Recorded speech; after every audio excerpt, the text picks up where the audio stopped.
जय श्री राम। अध्यात्म धारा सुनने वाले सभी साधकों को मेरा प्यार भरा प्रणाम। आज हम अपने परदादा गुरु महात्मा श्री रामचंद्र जी महाराज के कुछ पत्रों को पढ़ेंगे, जिसमें उन्होंने हमको क्या क्या शिक्षाएं दी हैं और उन्होंने अपने शिष्यों को क्या क्या समझाया है, ये जानेंगे। तो अपने किसी शिष्य के पत्र के उत्तर में महात्मा जी लिखते हैं, ये पत्र है 13 नवंबर 1929 का।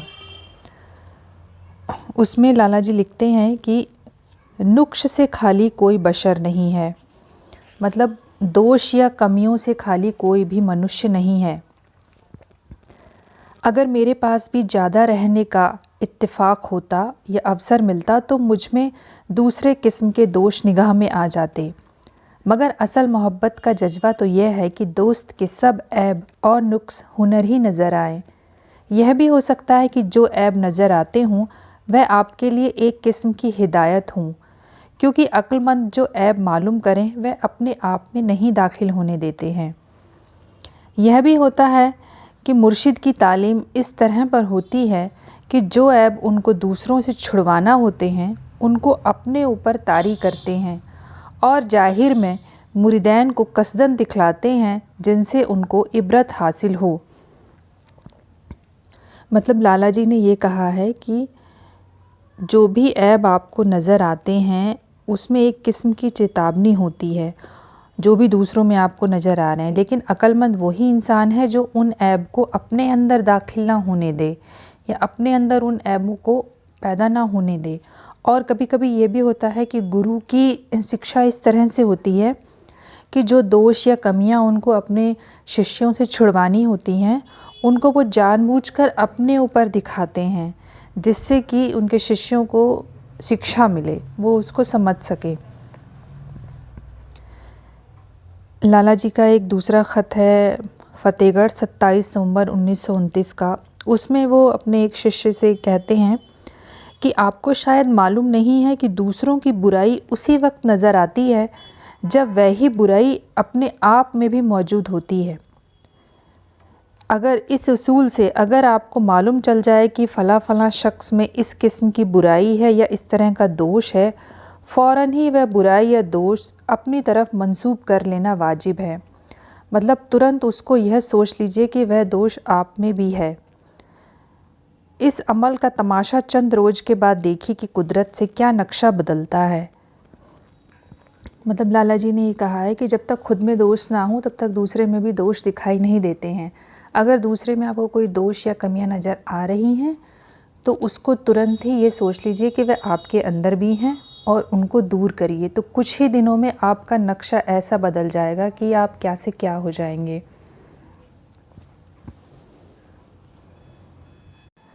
और लाला जी ने एक जगह ये भी कहा है कि कभी भी दूसरे के दोष अपनी ज़बान से किसी से नहीं कहने चाहिए, क्योंकि ये भी हो सकता है कि भविष्य में आप भी वही चीज़ करें जिसके लिए अभी आप किसी को टोक रहे हैं या उसकी बुराई कर रहे हैं।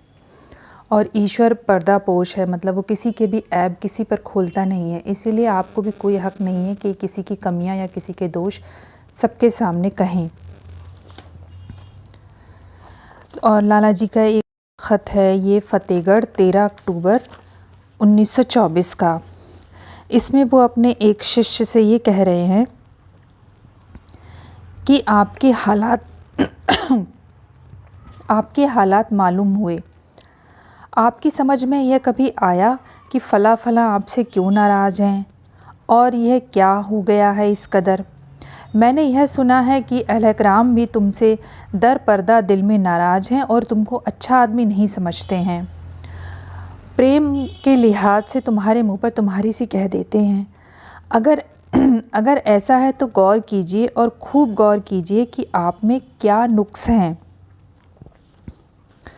मेरी समझ में जो कुछ आया है अगर कहूँ तो शायद तुम हटी हो, अपनी मर्जी और बात को हर जगह ज़बरदस्ती रखना चाहते होगे और ज़बरदस्ती अपने ख़याल को पक्का कराना चाहते होगे। यह बहुत मुमकिन है कि जिस बात को तुम अच्छा ख़याल करते हो दूसरा उसको अच्छा नहीं समझते और फिर वह तुम्हारे हम ख़याल क्यों हो जावें। क्या ताकत आपके पास है जो वो आपके असर में हो जाएं और आपकी बात मान लें। और दूसरे को क्या पड़ा हुआ है कि ज़बरदस्ती तुमसे ही दुश्मनी लें। कोई ना कोई बात ज़रूर होगी जिसको वह तुमसे करवाना चाहते हैं और तुम नहीं करते होगे और ख़िलाफ़ मर्जी करते होगे। मेरे ख़्याल में वह सब तुमको बहुत ही घमंडी और अहंकारी मानते हैं और उनको पुख्ता यकीन हो गया है कि तुम अपनी बात के आगे किसी को कुछ नहीं समझते हो और एक हट पर कायम हो। भाई साहब, यह हट का काम नहीं है। जिसको 4 पंच बिल्ली कह दें वह बिल्ली होगी। सोसाइटी में रहकर ऐसी हट काम नहीं दे सकती। अगर वाकई औरों का ख्याल तुम्हारे ख्याल से नहीं मिलता है तो सब्र करो, अपने नफ्स पर सख्ती करो, मतलब उस पर अपना अधिकार जमाओ, उस पर उसको कंट्रोल में लो, खामोशी अख्तियार करो, अपने आप को दीन व कसूरवार समझो। नफ्स अहंकार को भी कहते हैं। फिर लाला जी बता रहे हैं, जो कि उनके गुरु महाराज ने उनको बताया था, कि सबसे बढ़िया बात मैं तुमको बताता हूँ जो मेरे गुरु महाराज ने ख़ास ऐसे वक्त पर, ख़ास ऐसे मौक़ों के लिए ही मुझको बताई थी और उसमें मुझे कामयाबी हुई थी। वह यह है कि जिस शख्स से, जिस आदमी से तुमको डर है या खौफ है या उलझन होती है, उसको अपना दोस्त ख़याल करो मन में और ज़बरदस्ती इसकी आदत बढ़ाओ।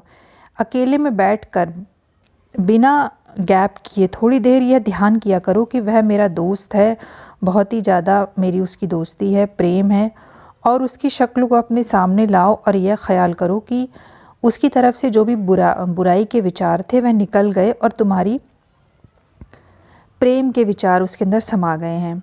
और कभी अगर उससे मिलने का मौका हो तो उसकी शक्ल पर नज़र जमाकर जो सांस बाहर निकाल कर डालते हो, उस सांस के साथ यह ख़याल भी करो कि तुम्हारी मोहब्बत के पार्टिकल्स उस इंसान के दिल में घुस गए हैं। और जब सांस बाहर की तरफ से अंदर को लेते हो तो यह ख़याल करो कि उस आदमी की तरफ से जो भी बुराई के विचार थे वो तुमने उसके दिल से घसीट लिए हैं और उनको एक तरफ फेंक दिया है।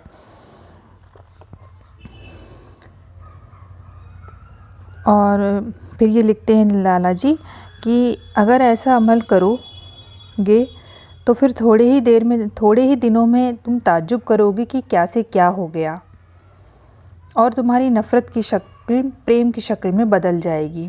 पहले तो बहुत दिक्कत महसूस होगी, लेकिन फिर मर्दों के लिए कोई भी काम आसान हो जाता है। डरना नहीं चाहिए, तो ये काम आप करिए। उन्होंने ये लिखा है।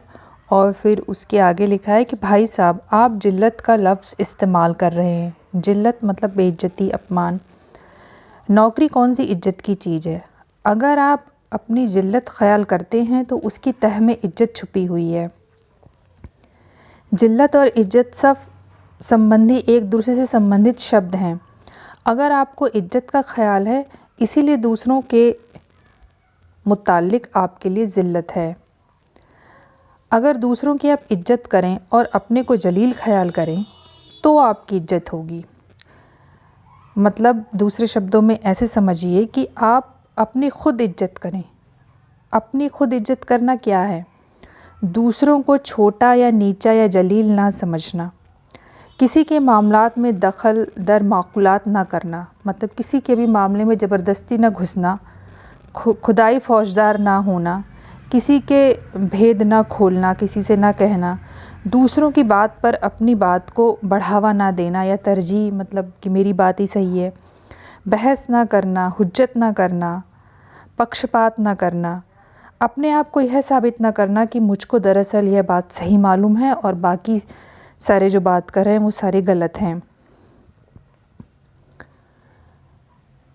और कानूनी वाक़यात में भी आप अथॉरिटी नहीं हैं जो बेवजह लोग आपकी बात मान लें और आप ही को अपना लीडर समझें या आपके खेमे में कार बंद हो जाएं। भाई साहब, फिर आगे लाला जी उनसे लिखते हैं कि भाई साहब, प्रेम से तुम दिलों को जीत सकते हो, दूसरा कोई तरीका नहीं है। यह बड़ा तप है। स्वामी ब्रह्मानंद जी ने भी यही इशारा किया है जिसको तुम नहीं समझते, लेकिन मैं समझा कि उन्होंने क्या कहा। तुम्हारा नफ्स अभी मुकम्मिल नहीं है, एक अंग अधूरा है। स्वामी जी महाराजा तप के अधिष्ठाता है, इसीलिए उनकी शक्ल में यह हिदायत या चेतावनी तुमको मिली है। मन जीते जग जीते। नफ्स का काबू करना बड़ा तप है और यह मुश्किल है। अब रास्ता मुश्किल आया है, अभी से घबराने लगे। मर्दानावार कदम बढ़ाए हुए चले चलो। ज़्यादा क्या लिखूं, तुम खुद समझदार हो। तो इसमें लाला जी ने हम लोगों को बहुत अच्छी शिक्षा दी है, जिसको हम सभी को अपने जीवन में उतारना चाहिए। अगली बार फिर हम